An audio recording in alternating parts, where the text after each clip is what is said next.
नागरिक होने का परिचय दीजिए। शादी में बारात लेकर सड़क जाम न करें। साथ ही सड़क पर दुपहिया वाहनों द्वारा ध्वनि प्रदूषण फैलाना, स्टंट करना और अपने वाहनों में अनाधिकृत उपंतरण कराना दंडनीय अपराध है। पकड़े जाने पर जेल या जुर्माना अथवा दोनों दंडनीय अपराध होंगे। इसलिए सड़क को अपना शामियाना न बनाएं, अनाधिकृत उपकरण लगवाने से बचें और यातायात नियमों का पालन कीजिए। परिवहन विभाग उत्तर प्रदेश द्वारा जनहित में जारी। नमस्कार, मैं हूं अशोक श्रीवास्तव और आप देख रहे हैं मीडिया दस्तक न्यूज। सिद्धार्थनगर जिले के इस्लाम नगर पहुंचे पूर्व मुख्यमंत्री अखिलेश यादव ने भाजपा सरकार को जमकर घेरा। आपको बता दें, यहां 14 मई को पुलिस की दबिश के दौरान गोली चलने से एक महिला की मौत हो गई थी। पुलिस पर गोली मारने का आरोप लगा है। मीडिया से बातचीत के दौरान अखिलेश यादव ने कहा कि जब से भाजपा की सरकार आई है, पता नहीं क्या हो गया है यूपी पुलिस को। ललितपुर थाने में बलात्कार हो गया। जिस पुलिस पर हमारी सुरक्षा की जिम्मेदारी है, वही पुलिस अब जान लेने पर आमादा है।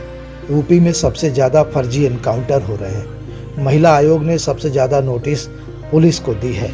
यूपी में सबसे ज़्यादा कस्टोडियल डेथ हुई है। इस्लाम नगर की घटना बेहद दुर्भाग्यपूर्ण है। इससे पहले भी अनेक ऐसी घटनाएं हुई हैं। उन्होंने कहा, भाजपा को जवाब देना चाहिए। वहीं पूर्व मुख्यमंत्री के बयान और उनके सिद्धार्थनगर आगमन को लेकर डुमरियागंज के पूर्व विधायक राघवेंद्र सिंह ने कहा है कि अखिलेश यादव गो तस्करों को बढ़ावा देने और उन्हें संरक्षण देने सिद्धार्थनगर आए हैं। उनके पास कोई विचारधारा नहीं है और न ही कोई उद्देश्य है। उन्हें मथुरा जाकर कृष्ण भगवान की शरण में खजड़ी बजाना चाहिए। हो सकता है भगवान उनके ऊपर दया कर दें। इतना ही नहीं, पूर्व विधायक ने अखिलेश यादव को ट्विटर वाला नेता बताया है। उन्होंने ज्ञानवापी मंदिर पर प्रतिक्रिया करते हुए कहा है कि राम मंदिर की तरह ज्ञानवापी मंदिर भी बनेगा, मथुरा और आगरा में भी बनेगा। उत्तर प्रदेश राम राज्य की ओर बढ़ रहा है। आप खुद सुनिए अखिलेश यादव को और पूर्व विधायक राघवेंद्र प्रताप सिंह को।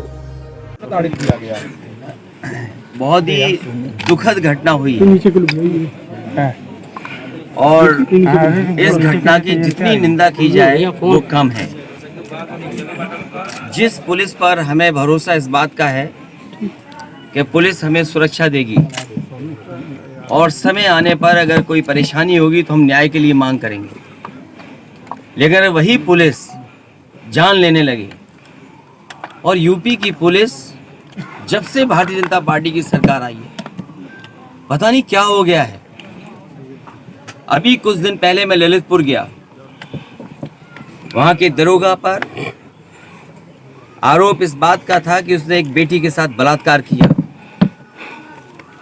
थाने में बलात्कार हो गया इस सरकार में। अभी चंदौली में मैं गया और चंदौली में इस बात को लेकर के घर पे छापा मारा कि जो जिला बदर है वो भी झूठे मुकदमे थे उस पर। जब परिवार में कुछ नहीं मिला, घर परिवार के लोगों को पीटा और एक बेटी को इतना पीटा कि उसकी जान चली गई। बाद में पुलिस ने उसको टांगने की कोशिश की कि उसको फांसी दिखा दी जाए। और आज मैं इस परिवार से मिलने आया हूँ। एक बेटा जो बाहर काम करता था, अपने घर पहुंचा था, परिवार में शादी थी। पुलिस न जाने कहां से जानकारी पाकर के दबिश पे आई और जब उसको ले जाने लगे तो माँ ने रोका, माँ को गोली लग गई और माँ को मार दिया, जान चली गई उसकी। ये यूपी पुलिस और खासकर भारतीय जनता पार्टी को जवाब देना चाहिए, आखिरकार क्या हो रहा है। और एक घटना नहीं है, अगर यहाँ की पुलिस का कामकाज देखें हम तो देश में सबसे ज्यादा कस्टोडियल डेथ अगर कहीं हो रही है तो वो उत्तर प्रदेश में हो रही है। सबसे ज्यादा फेक इनकाउंटर्स अगर कहीं हो रहे हैं तो उत्तर प्रदेश में हो रहे हैं। सबसे ज्यादा नेशनल ह्यूमन राइट कमीशन से नोटिसेस अगर किसी सरकार को मिलने तो यूपी की सरकार को मिलने। महिला आयोग ने अगर सबसे ज्यादा किसी को नोटिस दिए तो उत्तर प्रदेश की सरकार को दिए गए हैं। इससे पहले भी मुझे याद है पुलिस दबिश मारने गई थी एक परिवार में और दबिश के दौरान वो व्यक्ति जिसको पकड़ना था वो नहीं मिला, उस परिवार की महिला मिल गई। पुलिस के दरोगा ने उस महिला के साथ संबंध बनाए अखिलेश यादव आज आए हुए थे कोलकाता के इस्लाम नगर में, इस पे क्या कहेंगे आप? बिना किसी उद्देश्य, बिना किसी सोच के गौ तस्करों को बढ़ावा देने के लिए, संरक्षण देने के लिए आज उनका आगमन हुआ है। मैं आज यही सोच रहा था कि 2004 में यूसुफपुर चौराहे पे इंद्रजीत यादव साहब यादव की हत्या हुई थी और उस समय भी इन्हीं की सरकार थी, पिताजी इनके मुख्यमंत्री थे और इनके चाचा हत्यारों से मिलने आए थे। 25-25 हज़ार रुपये हत्या करने वालों को दिया था। ये आज इनका कोई उद्देश्य नहीं रह गया, कोई विचारधारा नहीं रह गई। इनको तो मथुरा में जाकर के भगवान कृष्ण के मंदिर पे, चूँकि वहाँ भी एक अभियान चल रहा है, वहाँ अगर ये खजड़ी बजा करके भगवान श्री कृष्ण का जाप करते तो इनका कल्याण हो जाता। आज वो आए तो इस्लाम नगर, लेकिन उन्होंने पूरे देश, प्रदेश और दुनिया की बात किया। जैसे लग रहा था कि लखनऊ में कोई इनका सुनने वाला नहीं था, इस्लाम नगर में ही इनका सुना जाएगा। आज का आना पुलिस प्रशासन का मनोबल गिराने का इन्होंने एक प्रयास किया है।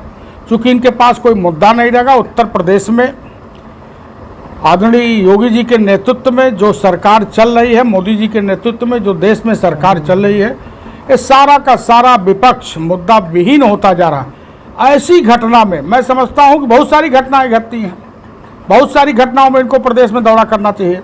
इस्लाम नगर की घटना से यह सिद्ध हुआ इनका आगमन कि यह पुनः मुस्लिम तो घनघोर मुस्लिम तुष्टीकरण करके, चूँकि ये जान रहे हैं कि मुसलमान भी मेरे हाथ से निकल रहा है, आजम खान भी निकल रहे हैं, अन्य मुस्लिम नेता भी निकल रहे हैं, तो ये इसीलिए तुष्टीकरण, सांप्रदायिक स्थिति उत्पन्न करने के लिए आज इस्लाम नगर में इनका आगमन हुआ। लेकिन एक बात उन्होंने कहा है कि आज की डेट में जितने भी कस्टोडियल डेथ हुए हैं, जितने भी फेक एनकाउंटर हुए हैं, ये सब भाजपा के इशारे पे हो रहा है। देखिए, पहली चीज़ तो आरोप उनको लगाना है।